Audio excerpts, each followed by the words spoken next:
할렐루야. 감사합니다. 지난 2주 주간 잘 사셨습니까?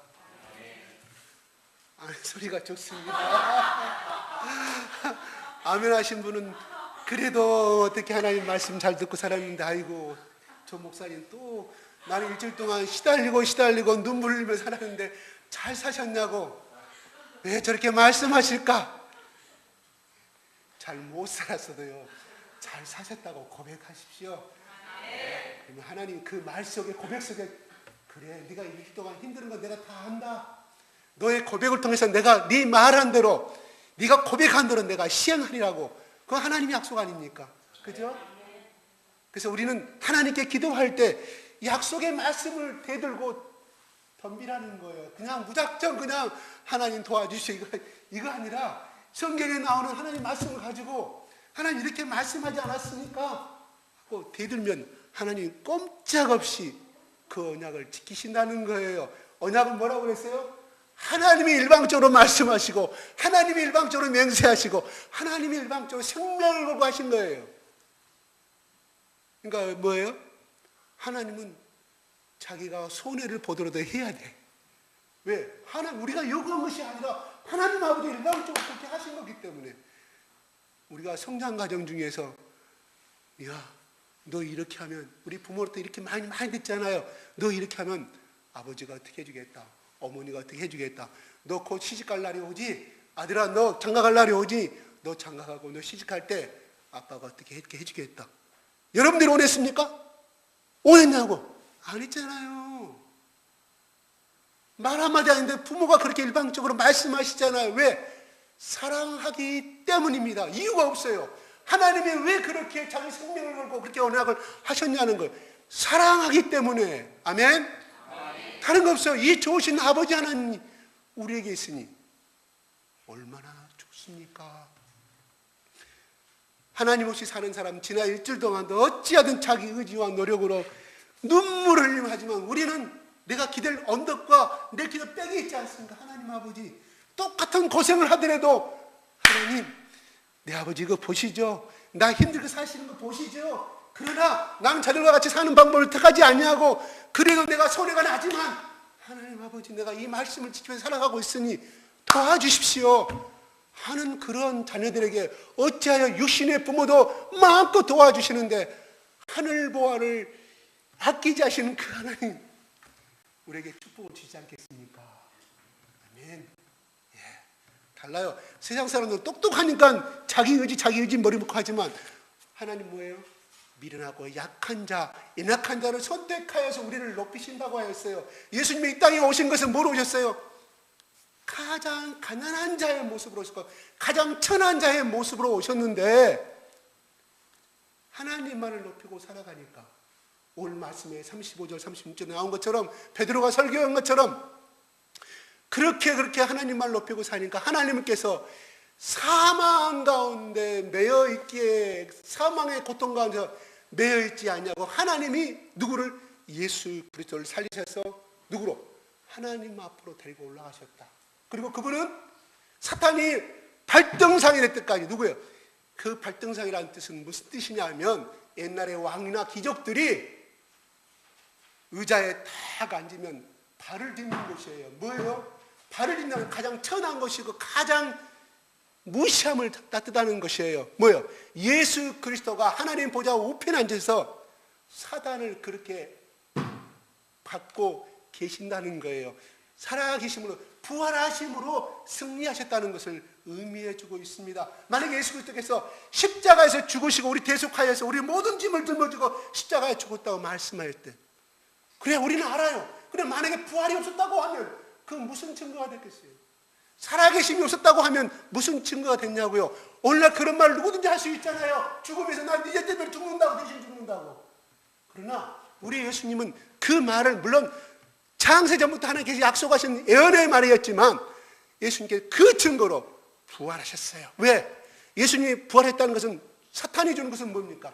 사망 아닙니까? 사망을 이기셨다는 것은 부활을 의미하는데, 그러므로 말미암아 예수 그리스도가 할로 승천하셨고, 모든 제자들이 보는 앞에서 감난산 위에 그대로 승천하신 부분으로 말미암아 그들은, 우리도 죽어도 예수님이 우리가 승천하신 것처럼 우리도 하나님이 그대로 사망의 몸에 놓여 있지 아니하고 우리를 부활시키라는 사실을 믿었기 때문에 그들이 오늘날 바로 이 시간에 오늘날 베드로가 1000년 전에 2000년 전에 설교한 데는 우리는 보고 있다는 거예요. 어떻게 담대하게 베드로보다 가방끈이 긁고 잘 나가는 그 당시에 잘 나가는 전부 다 유대인들은 무슨 의미합니까? 바로 대제사장급에 되지는 않지만 기득권의 세력들이 잘 나가는 세력들입니다. 그들 앞에서 이 복음을 증거했을 때 그들이 우리가 어찌할꼬 우리가 어찌하면 이 구원을 받을 수 있는가를 이 죄를 회피할 수 있는가를 그들이 땅을 치며 가슴에 찔려서 했다는 고백이 나오고 있지 않습니까? 어떻게 그것이 복음의 역사가 아니면 하나님의 성령의 역사가 일어날 수가 없는 것입니까? 거꾸로 말하면 저 아프리카 저 원주민의 사람이 저 미국의 대통령 앞에 가가지고 복음을 전하했을 때 또 어떤 유명한 연설문을 했을 때 그 미개하고 온신들 앞에서 그 막대한 미국의 대통령이 고개 숙이거나 마찬가지로 이렇게 비유해 볼 수가 있다는 거예요. 어떻게 이런 역사가 나타났습니까? 물론 베드로가 성령의 능력을 받아서 성령께서 그 입술을 주장하시니까 이 역사가 일어났지만 그러나 하나님께서 예언하시고 말씀하신 그 하나님의 말씀이 그들 가운데 양심을 찌름으로 말미암아 회개의 역사가 일어나게 됩니다. 물론 배후에서 역사하시는 하나님은 성령의 역사였고 그들 가운데 3000명이 회개에 구원받는 그 세례받는 그 가운데서 보이지 않는 성령의 역사가 그들 가운데 감동시켰고 역사했기 때문에 그 능력이 일어났음을 우리는 잘 알 수 있습니다. 하나님은 말씀하시되 결탄코 우리에게 손해가 되는 말씀은 하지 아니한다는 것입니다. 결탄코 우리에게 유익이 됐으면 됐지, 또한 우리에게 영생이 됐으면 됐지, 또한 복을 줬으면 좋지, 절대로 우리에게 일방적인 손해를 요구하지 아니하심을 그 말에 순종한 사람만이 이것을 체험하고 알 수가 있다 하는 것이에요. 근데 이것을 체험해보지 아니하고 거기에 대하여 해보지 아니한 사람은 내가 아무리 여기에 서서 이렇게 말을 해도 못 알아먹어요. 여러분, 많은 사람들이 이렇게 말합니다. 예수를 믿어도, 교회를 다녀도, 하나님을 믿어도 그저 내 마음에 수양을 쌓을 그 정도가 다해야지 너처럼 펑 빠져갖고 미쳐갖고 다니는 것이 아니라고. 종교는 다 좋은 것이라 내가 수양을 쌓기 위해서 다니는 것이지 일방적으로 몰입해가고 다니는 것이 아니라고 이야기를 참 많이 해요. 맞습니다. 맞아요. 그러나 항상 제가 말하지만 일리는 있으나 진리가 아니라는 거예요. 일리는 있으나 그것은 함정과 멸망의 길로 가는 것입니다. 제가 한번 묻겠습니다. 이미 결혼하신 분, 여러분의 친정엄마가 말합니다. 여러분의 친아버지가 말합니다. 시어머니가 말합니다. 야, 아들아, 너의 신부, 너의 며느리, 내 며느리 사랑해도 조금만 해라. 적당히 해. 그저 살다가 어차피 죽을 것이니까 적당히 하고 네 개인의 삶도 추구하고 네 멋진 인생도 추구하고 사는 거야. 너처럼 네 마누라 폭에 펑 빠져가지고 네 마누라 말이라면 그냥 앞뒤 가리지 않고 살아가는 것은 남자가 해야 할 태도가 아니다. 일리는 있으나 아닙니다. 친정엄마가 말합니다. 야, 딸아, 너 시집가더만 김서방한테 펑 빠져가지고 김서방이 시킨 대로 다 하고 김서방이 돌아올 시간이면 그냥 5시가 되면 놀다가도 달려가서 밥상 준비하고, 야, 그렇게 살지 마라. 인생 살면 얼마나 된다고. 적당히 사랑해라. 네 인생 즐기고 다른 좋은 남자 많이 있다. 네 여행도 만나러 다니고. 바로 처음에 제가 말했던 거예요. 예수를 믿되 하나님을 믿되 적당히 믿으란 말이 똑같다는 말이에요. 그 말하고 세상과 적당히 사랑하면 살아가는 거예요. 우리가 예수님의 신랑입니다. 우리는 신부입니다. 신부 대신 예수, 신부 대신 우리가 예수님도 적당히 사랑하고 세상과도 적당히 사랑하고 세상과 적당히 즐기며 사랑은 하나님 아버지가 보시기에 그 신앙을, 그러한 신앙의 사람들을 천국으로 끌어올리겠습니까? 내가 아버지라 해도 신랑의 아버지라 하더라도 절대로 저는 하겠습니다. 천국문 앞에 서서. 우리가 예수를 믿되 부부 간의 사랑은 뭐예요? 내 아내를 위해서 결정적인 순간에 죽을 수 있는 사람은 진정한 신랑입니다. 내 남편을 위해서 결정적인 순간에 간을 기증할 수 있고 콩팥을 기증할 수 있는 내 생명을 바칠 수 있는 사람은 진정한 아내입니다. 그래요. 참다운 부부라고 말합니다. 우리가 여러분 예전에 잘 아는 것이 이런 이야기의 역사에 있습니다. 우리가 고려 때 온 나라에 모든 것을 통치받았지 않습니까? 야, 저 장관, 저 대신 하지 마, 시키지 마. 왕도, 야, 너의 왕비, 너 이혼해. 내가 온 나라의 좋은 공주 아들, 딸을 줄 테니까 결혼해. 이렇게 했던 것이 우리 고려시대 역사입니다. 얼마나 비극적인 역사입니까? 마음대로 자기 부인하고도 이혼해야 되고 원하지 않는 여자하고 살아야 되는 것이 고려시대 역사였습니다. 우리가 그 중에 하나 잘 아는 것이 누굽니까? 31대 공민왕이 불모로 온 나라에 잡혀가지 않습니까? 거기서 누구를 소개해줘요? 온 나라 왕자, 온 나라 임금이 노국공주를 소개해주지 않습니까? 그러나 이 공민왕 이 속에는 뭐가 있어요? 나는 고려 여인하고 결혼했는 그 마음이 있었단 말이에요.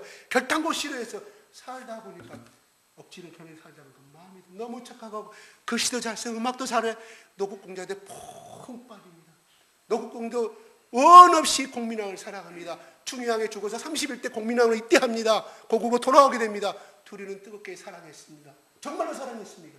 그러나 중요한 것은 노국공주의 태기가 없습니다. 3년 지나고 5년, 10년이 지나도 태기가 없을 때 결국 후궁을 들어앉지 않습니까? 공민왕은 절대로 반대합니다. 대신들이 하도 강요하고 아이고 웬일일까? 후궁을 맞이한 다음에 노국공주가 들어옵니다. 태기가 생겼습니다. 그래서 너무너무 좋아서 날마다 불공을 드리고 날마다 자기 아내의 이 몸이 잘못될까 봐 24시간 그 여자 곁을 떠나지 않아요. 왜? 진정으로 사랑했기 때문입니다.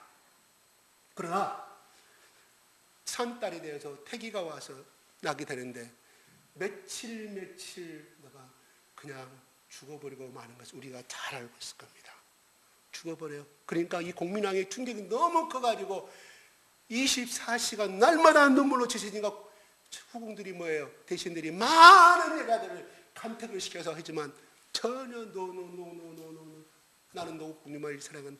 그래서 너무나 그 여인을 자기 사랑하는 아내를 잊지 못해서 꿈에 새라보다 보기꿈이 해가지고 결국은 뭡니까? 신동이라는 이 중을 통해 가지고 혼령을 접시시키지 않습니까?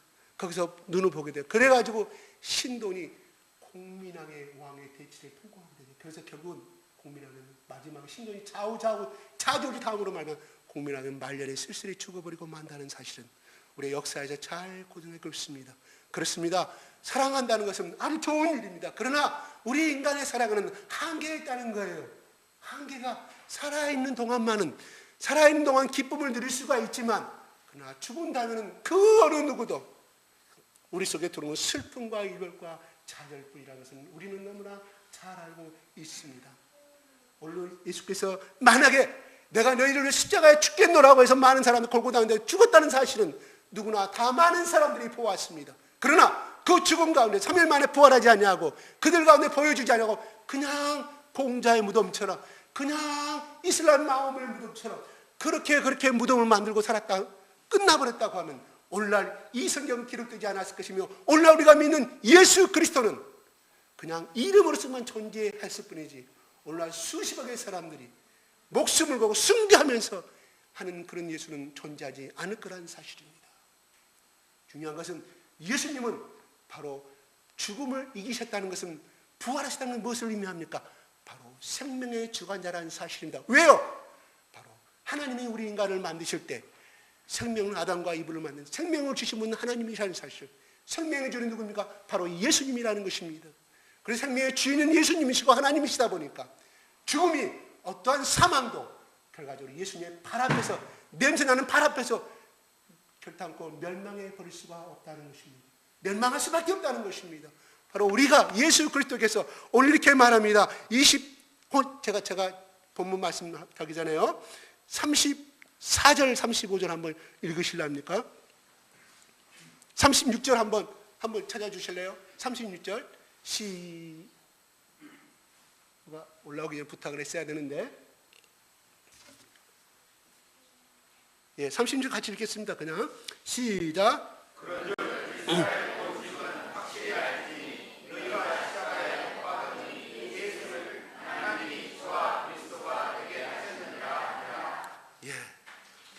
우선 우리가 이 글을 읽으면서 어떤 의문이 드냐면, 그러면 예수님은 부활하신 후에 하나님께 주와 그리스도가 되게 하셨는데, 그러면 부활하시기 전에 이 땅에 살아계실 때는 주와 그리스도가 아니었다는 말인가? 이렇게 생각해 볼 수가 있습니다. 그러나 주님은 언제나 주님이셨고 그리스도였다는 사실입니다. 심지어 예수님이 사랑의 몸을 입고 오시기 전에도 예수 그리스도는 주셨고 또 그리스도였음을 우리는 알아야 한다는 것입니다. 예수님께서 그리스도로 등극하신 것은 부활하고 승천하신 이후였습니다. 예수 그리스도께서 이 세상에 계실 때는 주요 그리스도이셨지만 그것을 감추시고 겸손한 좀처럼 죄인의 몸을 입고 우리를 위해서 섬기셨음을 말씀했습니다. 죽기까지 복종하신 후에 십자가에 죽으신 다음에 하나님이 예수 그리스도를 살리셨습니다. 그래야 오늘 36절 35절 모든 이름에 뛰어난 이름을 주사 그리스도라 일컬음을 받게 하시고 만물을 그 앞에 그 발 앞에 무릎을 꿇어 복종하여 주로 시인하게 하셨습니다. 쉽게 말하면 예수님이 부활하신 후에 오르셔서 하늘에 오셔서 하나님을 대신해서 이 모든 우주의 머리가 되시고 통치하신다는 사실상 성부의 대리자가 되셨음을 신학적으로 그렇게 표현해 볼 수가 있습니다. 그래서 여기서 말하는 주라는 것은 바로 구약에서 말하는 여호와라는 그 의미를 가지고 있다는 것입니다. 예수께서 십자가의 죽으심과 부활이 연결되면서 바로 우리에게는 새로운 시대가 열리게 됐고, 예수님께서 아버지께로부터 왕권을 위임받아서 이 우주를 통치하게 되었고, 성령이 이 땅에 강림하셔서 모든 사람들 마음속에 하나님을 사랑하는 마음을 주시고 죄와 사망의 법을 무너뜨리시고 위대하고 놀라운 생명의 역사를 이루심을 베드로가 구약의 말씀을 통하여서, 또한 자기 입을 통해서 나는 성령의 말씀을 통하여서 그들 앞에서 설교를 말하고 있습니다. 어떻게 이 감당하신 이 하나님의 은혜가 이 지상에는 불쌍한 인류에까지 쏟아지게 되었습니까? 바로 그리스도 예수가 십자가에서 죽으신 사건 때문임을 우리는 잘 알고 있습니다. 예수는 우리에게 하나님의 무한하시고 큰 사랑을 알게 해주시려고 이 땅에 오셨고, 또한 인간은 보아야만이 그것을 알 수 있게 친히 십자가에서 죽어야만이 그들이 사랑을 알기, 느낄 수 있었기에 하나님이 예수님은 그러한 행동을 하셨다는 것입니다. 중요한 것은 예수 그리스도의 죽으심과 부활은 죽음으로 끝났다고 하면 그 죽음 앞에 역시 하나님의 아들인 예수님도, 창조주 하나님인 예수님도 사단이 주는 마귀가 주는 죽음 앞에서 역시 끝나버리고 말았구나 하는 것으로 그는 예수님은 위대한 유인으로만 끝나버렸을 거라는 사실이에요. 중요한 것은 예수님이 그 죽으심으로 끝난 것이 아니라 부활하심으로 말미암아 모든 인류에 내가 생명을 주관하신 하나님, 죽음도 이기시는 하나님, 그리고 그까지는 첫 번째 말했던 대로 좌절과 슬픔과 낭만과 이 모든 것들은 아무것도 아니다. 죽음보다 더 강한 것이 어디가 있느냐? 인간에게 가장 두려움을 주고 슬픔을 주는 이 죽음보다 더 강한 것이 어디가 있느냐? 내가 이 죽음도 너희들 앞에서 이기고 승리하셨음을 부활하시는 40일 동안 하나님께서 예수께 친히 나타나시고, 심지어 5,000명의 제자들까지 500명의 제자들 앞에 일시에 나타나셨다고 고린도서 15장은 기록하고 있지 아니합니까? 만약에 12제자들은 나타날 수가 있었는데 왜 예수님이 일일이 다 보여주셨을까요? 더 많은 사람들이 믿고 순종하고 나를 따르게 하기 위해서 예수님이 그렇게 짧은 기간 동안 40일 동안을 어찌하면 더 많이 내가 부활하심을 나타내고 생명의 주관자이심을 나타내주기 위해서, 보여주기 위해서, 증거해주기 위해서 그들에게 보여주셨다는 사실입니다. 여러분,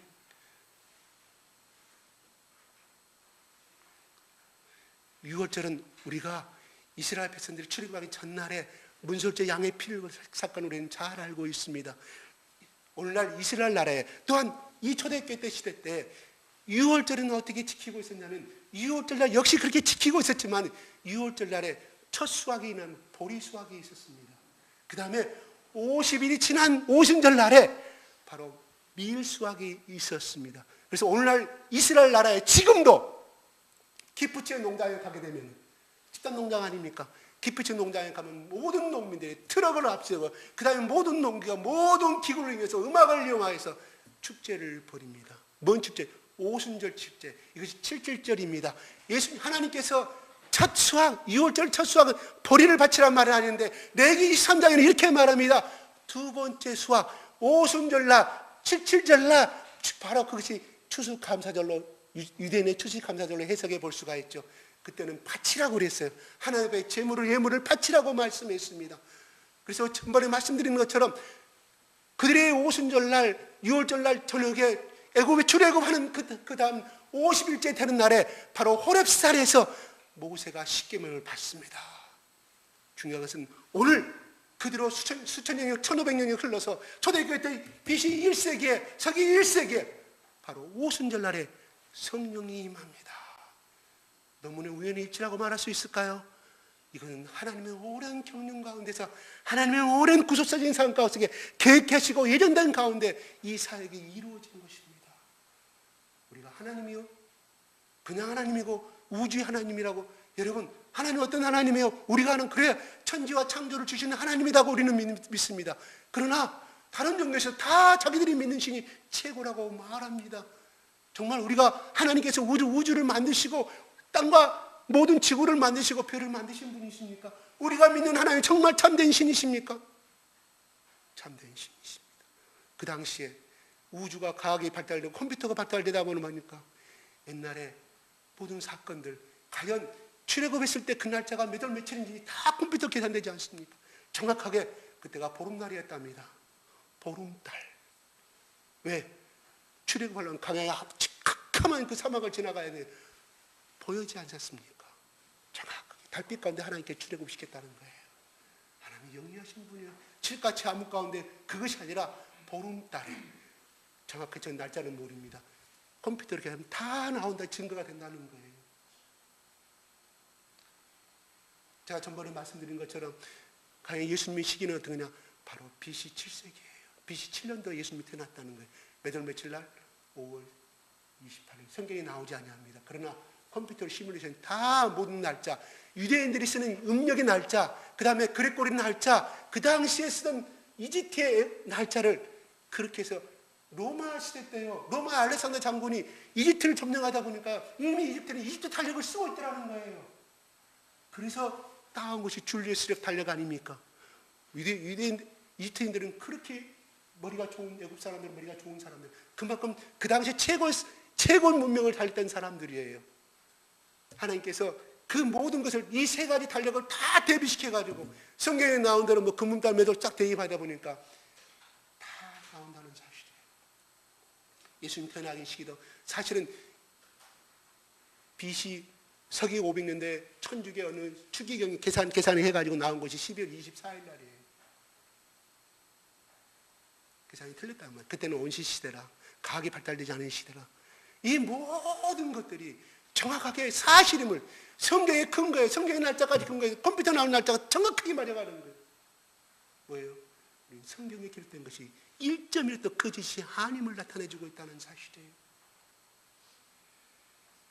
우리가 믿는 하나님이 참 하나님이라는 거. 어떻게 그 날짜에 오순절 그 날짜에 맞춰가지고 구약시대 때 행했던 그 감사절, 추수감사절 날, 칠칠절 날에 하나님이 딱 맞춰서 줄 수 있겠습니까? 우연의 일치라고 볼 수 있습니까? 아니에요. 구약은 뭐라고요? 신약의 그림자라고 말씀드리지 않습니까? 그래서 베드로는 자기가 알지 못한 세계, 예수님이 돌아가시고 부활하신 그 예수님을 만났을 때만 해도 베드로가 이 말씀들을 어떻게 구약의 말씀 지가 알았겠습니까? 몰랐어요. 깨닫지 못했어요.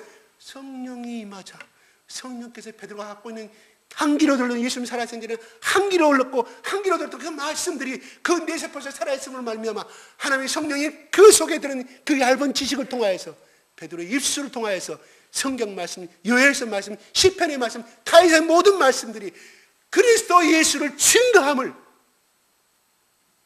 말씀해 주고 있다는 거예요. 베드로가 이 말씀을 준비했을까요? 나는 아니라고 봅니다.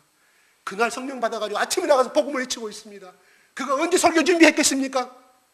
그 당시에 그가 히브리어를 제대로 썼는가는 모르겠습니다. 그 당시에 쓰였던 로마어를 그대로 썼는가는 모르겠어요.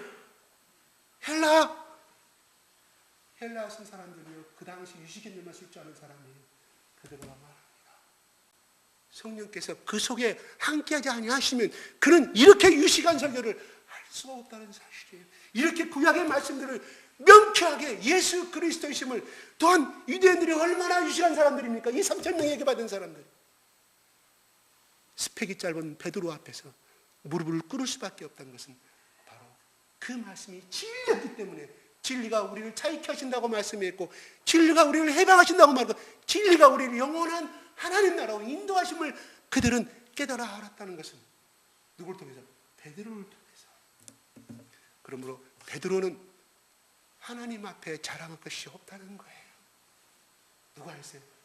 그는 스피커였고 베드로는 입만 벌렸다는 사실이에요. 다음 중요한 것은 그가 예수 그리스도를 통해서, 그가 또한 베드로가 자기 부모로부터, 아니면 6월절 날에 회당에서 말하는, 각 절기마다 말하는, 대제사장이 읽어주는 토라 모세오경을 통해서 한 귀를 듣고 한 귀를 흘렀지만, 그게 어떻게 희미한 기억을 통해서 성령께서 다 기억의 섭도를 다 이렇게 세워서 베드로의 입을 통해서 증거하고 있다는 것입니다.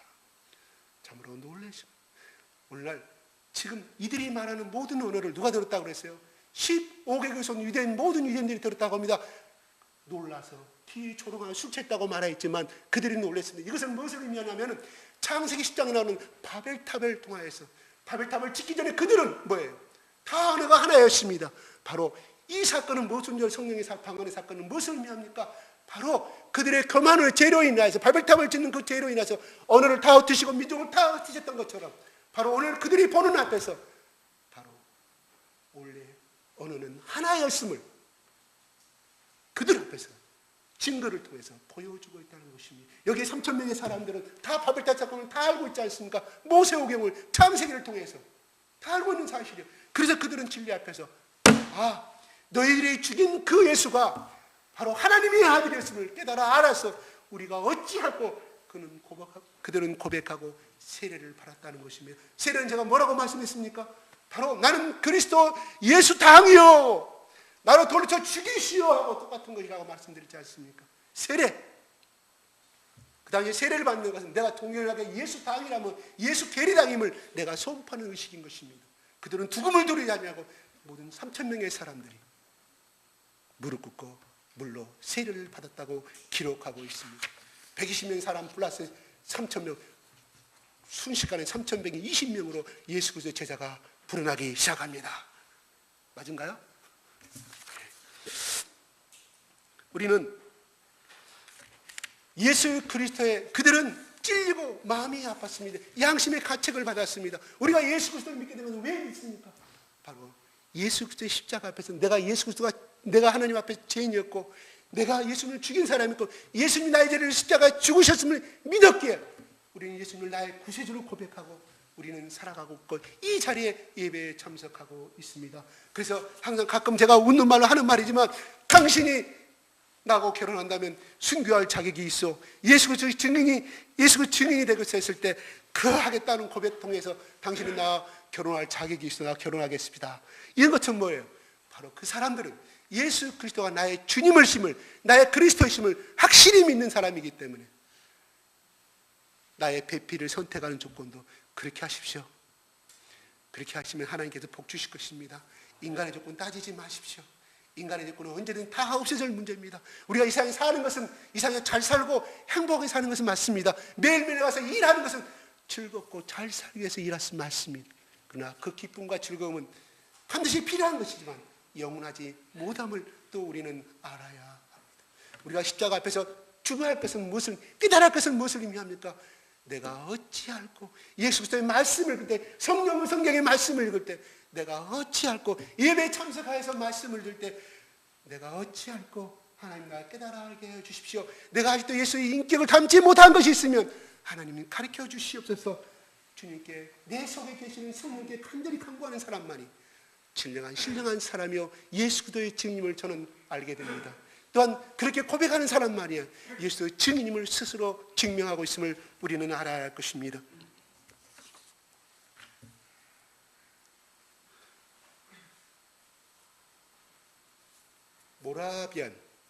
모라비안 교도라고 이름을 많이 들었죠. 에슬리가 배를 타고 미국으로 복음을 증거하기 위해서 강풍이 있는 데서 자기는 두려워 떨고 있는데 웨슬리 감리가 장시하셨습니까? 모라비안 찬송으로 기도하고 있는 걸 충격을 받았다는 사실이에요. 이 모라비안 교도를, 이 교라면 좀 이상합니다. 이 모라비안 첫째 창시자는 누구냐면 독일에 삽니다. 제 이름을 잊어버렸습니다. 독일에 백작이었는데 그 사람이 살 때는 그때는 신교와 구교와 싸움이 엄청나고 일어날 때예요. 구교가 신교를 주고 신교와 특히 구교 사람들이 엄청나게 많이 마틴 루터가 독일에서 시작했지 않습니까? 루터가 종교개혁을 엄청나게 구교의 사람들이 이 루터교의 사람, 신교 사람들을 엄청나게 찢어 죽이고 불에 타 죽이고 산채로 핍박할 때입니다. 그래서 많은 사람들이 그때 큰 용토를 갖고 있는 이 백작이 그 사람들을 다 모여들게 만듭니다. 다 그 생명을 구원해줘서 거기서 경작을 하고 그렇게 함으로 인해서 그들 예배를 시작합니다. 경건한 이 백작은 경건한 루터교 신자였습니다. 하나님께 기도하고 예배를 드려서 그 600명의 100명의 선교사를 파송합니다. 대단히 놀랍죠? 이게 모라비안 교도들의 첫 발의 시작입니다. 웨슬리는 모라비안 교도를 통하여서 그는 회심의 성령의 역사를 이룰 수가 있었고, 중요한 것은 이 백작은 그가 어떻게 해서 예수를 믿게 됐냐고 하면 어느 그림이 있었는데 그는 예수 그리스도가 십자가에서 죽기 전의 모습이었습니다. 십자가에서 매달린 모습이었습니다. 그 앞에 그림을 전시하고 앞에 가서 보니까 나는 너를 위해 십자가에 빌려 죽었구만. 너는 나를 위해서 무엇을 하였나 글씨를 보게 됩니다. 그 그림 밑에가 그것이 썩어졌는가 봐요. 거기에 통곡을 하면서 누가 이 모라비안 교를 처음으로 만든 사람, 우리 같은 선교회가 되겠죠. 이 백작이 통곡함으로 해서 내가 과연 지금까지 예수를 위해서 무엇을 하였는가를 생각하고 회심을 하여서 그렇게 많은 신교의 사람, 피시놈 신교의 사람들을 그렇게 함으로 해서 그런 회심의 역사가 일어났고요. 근데 그 그림을 그린 사람은 누구냐면 스턴트라는 화가가 있었습니다. 스턴트라는 화가는 그냥 태어나면서는 모태신앙인이었어요. 모태신앙. 근데 그가 그림을 팔려고 그림을 그리고 있어요. 누구 십자가? 바로 백작이 봤던 그 그림의 십자가. 그 사람이 주인공이에요. 싹 그리다가 너무 그림이 안 나오니까 하루는 거리 나가다 보니까 집도 없이 떠나는 거지 집시 여자를 만나게 됩니다. 저 여자를 통해서 그림을 하나 그리고 싶다는 영감이 떠오르게 됩니다. 그 여자에 청하게 됩니다. 내가 당신을 모델로 그림을 그리시면 그리도 줬어. 자기 집에 십자가 그림을 그리고 있는데 그 여자가 미완성이 된 저 십자가에 피 흘려 죽어간 저 그림을 보고 저분은 무슨 죄가 많아서, 그 집시는 예수를 모르는 사람이었습니다. 집시 여인은 저분은 무슨 죄가 많아서 저렇게 십자가에 피 흘려 죽었습니까?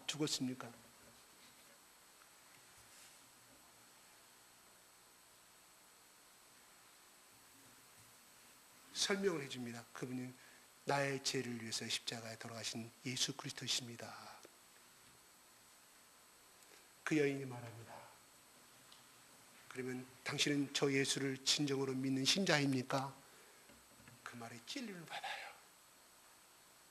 엉엉 통곡하면서 그림의 대작이 스턴트라는, 그 그림을 내가 한번 뽑아고 올라 그랬는데, 그래서 그 그림을 완성해서 보는 이마다, 그래서 독일의 백작이 그 통해서 영감을 받고 모라비안 엄청난 교를 선교를 창시하게 됐고, 또한 그것을 본 웨슬리가 영국과 전 유럽의 웨슬리의 성령운동을 일으켜서 많은 사람들을 회개케 하고 주님께 돌아온 역사를 이뤘다는 사실이에요.